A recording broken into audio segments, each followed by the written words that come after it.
It's 38 degrees outside.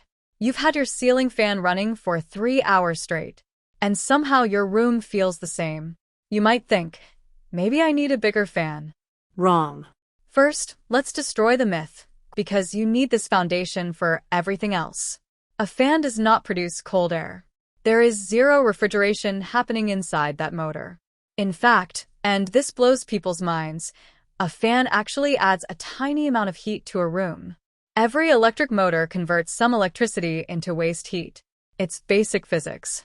So if you left your fan running in a perfectly sealed, empty room for 3 hours and came back with a thermometer, the room would be marginally warmer than when you left.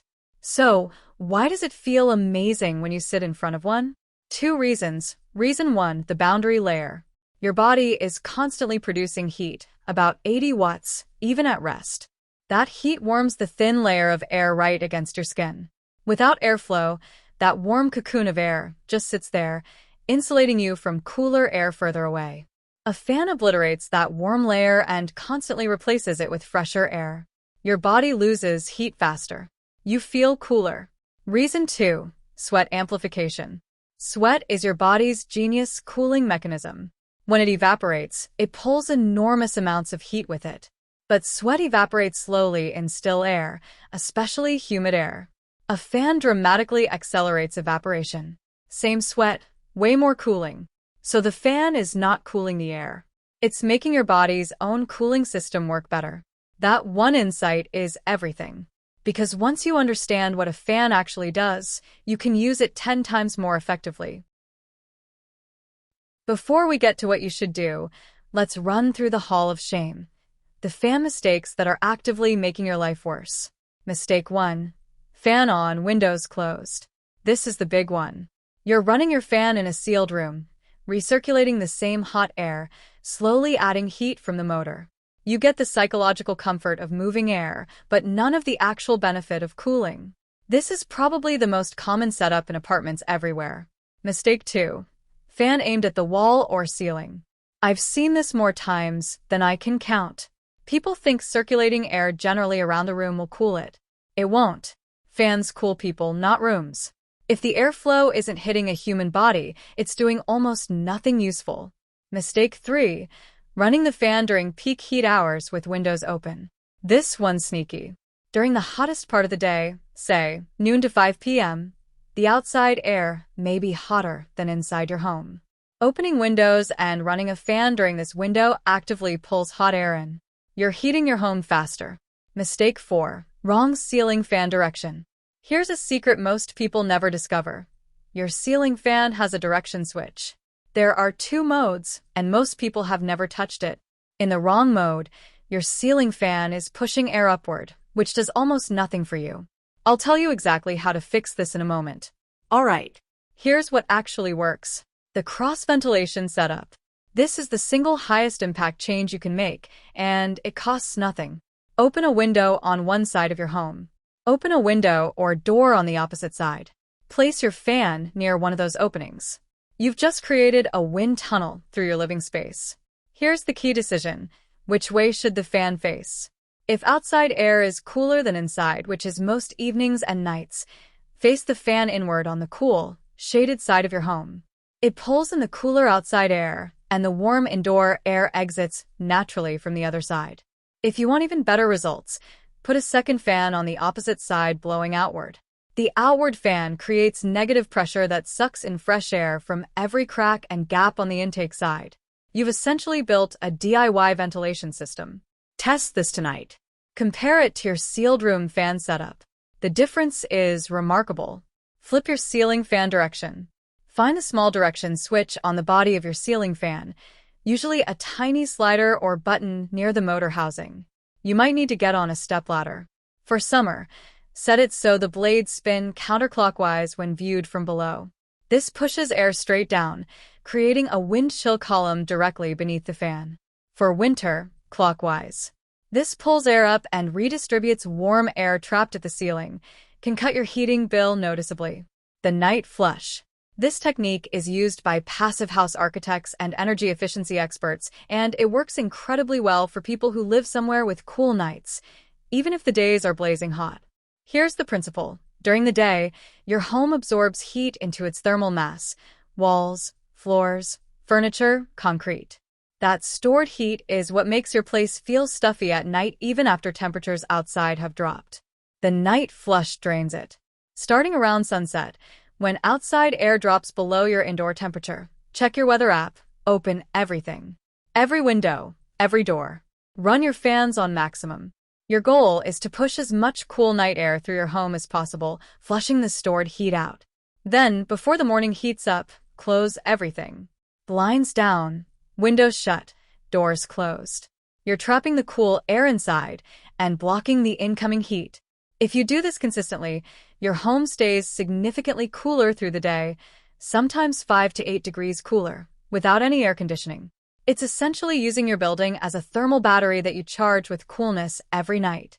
Cool the person, not the room. Since we now know fans cool people and not rooms, let's optimize for that directly. Position your fan so it blows air across your body while you sleep or sit. Not across the room. Not at the wall at you. Better yet, use a damp cloth or a spray bottle to lightly mist your arms, neck, and face before sitting in front of the fan. You've just dramatically increased your evaporative surface. The fan will now evaporate that moisture and carry away heat at a rate your body can barely match on its own. Athletes use this. Emergency medical workers use it on heat stroke patients. It works because the physics are undeniable. You can also place a shallow bowl of ice water in front of the fan. As the ice melts and water evaporates, the air moving over it picks up a small amount of coolness before hitting you. It's not an air conditioner, but in a dry climate, it makes a noticeable difference. The most underrated variable in all of this is timing. A fan with the windows open at 2 p.m. in the middle of summer might be pulling in 40-degree air, making your room hotter. That same fan with the same windows open at midnight is pulling in 22-degree air, cooling your room significantly. Build a simple habit: morning.